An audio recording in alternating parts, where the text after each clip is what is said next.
शुभ श्रावणी 7 मार्च भागामध्ये विक्रम घाडगे पाटील अचानक बदलतो आणि त्याचा झटका नंदाक्काला बसतो. ती मनात विचार करते, असं कसं होऊ शकतं? हा तर विशंभरला बर्बाद करायला निघाला होता आणि आता त्याची ढाल बनून उभा राहिला आहे. हे कसं शक्य आहे? आता मात्र नंदाक्का खूप सैरभैर होते. मॅडी म्हणतो, मॉम हा काय बोलतोय? अगं हा तर मामाला वाचवतोय. आता नंदाक्का त्याला शूक करून थांबवते. जो पत्रकार मुलाखत घेत असतो तो पण शॉक होतो आणि म्हणतो, घाडगे पाटील तुम्हाला दुसरं काही म्हणायचं का?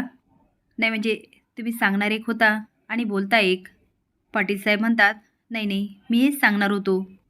आता त्याला आठवतं विशंभरची बदनामी करण्यासाठी तो लाईव्ह आलेला असतो, पण जेव्हा आत येणार तेवढ्यात त्याला फोन येतो आणि पैशाचा माणूस पकडला गेला ह्याची बातमी कळल्यानंतर घाडगे पाटील शॉक होतो आणि आता आपण विशंभरच्या विरोधात बोललो तर आपणही पकडल्या जाणार या भीतीने तो अचानक पलटी मारतो आणि त्याचा झटका नंदाक्काला बसतो. आता विशंभरला आणण्यासाठी शुभू पोलीस स्टेशनला पोचतो. विशंभर त्याच्याकडे कौतुकाने बघतो आणि त्याला मिठी मारतो. त्याची पाठ थोपटत म्हणतो, शुभू तू शब्द पाळलास. शुभू म्हणतो, साहेब मी तुम्हाला शब्द दिला आणि तो पाळला नाही, असं कधी होईल का? इन्स्पेक्टर विशंभरला म्हणतो, साहेब ड्युटी म्हणून मी तुम्हाला अनेकदा सॅल्यूट केला, पण आजचा सॅल्यूट मनापासून. विशंभर मान हलवतो आणि स्माईल करतो. शुभू म्हणतो, साहेब निघायचं? आता विशंभर घरी येतो आणि नंदाक्काचं नाटक सुरू होतं. ते आता आरडाओरडा करते, अगं विशंभर आलाय, औक्षण करण्यासाठी लवकर ताट घेऊन या. माझा भाऊ खूप संकटातून वाचला, पण खरं सांगू विशंभर मला खात्री होती की तू लवकरच घरी येणार. कसा आहेस तू? बरा आहेस ना? तुला त्रास नाही झाला ना?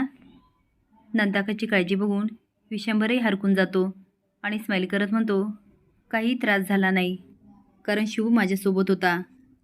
नंदाक्का तुला आता कळालंच असेल की माझा शुभूवर एवढा का विश्वास आहे. आज पण मी घरी आलो ते फक्त शुभूमुळे. खरं तर मनातून नंदाक्काला खूप राग येतो, पण चेहऱ्यावर स्माईल असतं आणि म्हणते, शुभू खरंच तू असाच माझ्या भावाच्या पाठीशी राहा. शुभू म्हणतो, ते तर मी कायमच राहणार आणि शोधून पण काढणार. साहेबांना कुणी अडकवलं होतं? नंदाक्का म्हणते, अरे तो तर माणूस मिळाला ना आता.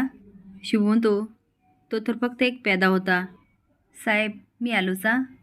तो आता श्रावणीच्या रूममध्ये जातो तर श्रावणी शांत उभी असते, पण चेहऱ्यावर मात्र खूप राग असतो. तो म्हणतो, मॅडम एवढी आनंदाची गोष्ट घडली, तुम्ही साहेबांना एवढं सोडून आणलं, तुम्ही त्यांना भेटायला पण आला नाहीत.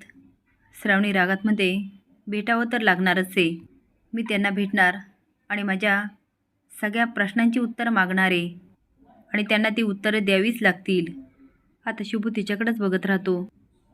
विशंभर घरात येतो आणि सगळीकडे नजर टाकतो, पण श्रावणी काय कुठे दिसत नाही. नंदाक्का म्हणते, काय झालं विशंभर, कुणाला शोधतोय? तो काहीच नाही आणि निघून जातो.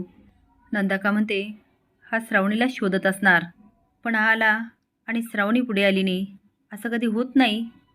म्हणजे श्रावणीच्या डोक्यामध्ये नक्की काय चाललं आहे? आता मात्र नंदाक्काला चांगलेच इंडिकेटर लागतात.